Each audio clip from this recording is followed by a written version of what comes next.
জুলাই স্মৃতি জাদুঘরে অনেক ভাস্কর্য স্থাপিত হয়েছে, এ নিয়ে অনলাইনে মিশ্র প্রতিক্রিয়াও দেখা যাচ্ছে। আপনার অভিমত কি জানতে চাই।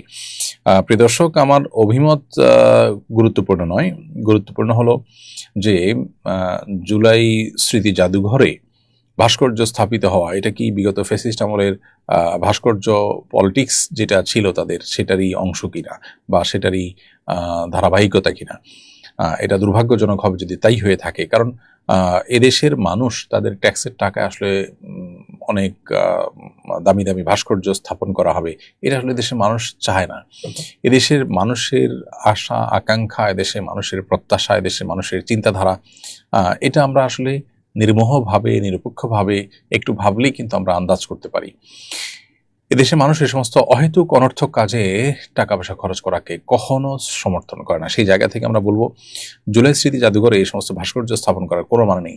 জুলাইয়ে যারা মারা গেছেন তাদের পরিবারগুলোর খোঁজ খবর না নিয়ে, যারা আহত হয়েছেন তাদের প্রপার ট্রিটমেন্টের ব্যবস্থা না করে, ক্ষতিপূরণের ব্যবস্থা না করে ভাস্কর্য স্থাপন করে আসলে আমরা কি করতে চাই।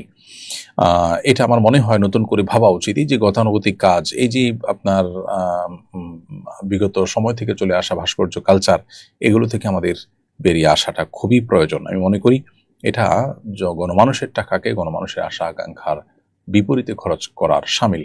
এদেশের ধর্মপ্রাণ মানুষরা ধর্মীয় কারণেও ভাস্কর্য, কোনো প্রাণীর ভাস্কর্য তারা পছন্দ করেন না। আপনি এ ব্যাপারে যদি জনগণের মতামত নিতে চান, বহু উপায় আছে মতামত গ্রহণ করার। আমার তো দৃঢ় বিশ্বাস যে জনগণের মতামত নেওয়া হলে মানুষ এটাকে প্রত্যাখ্যান করবে।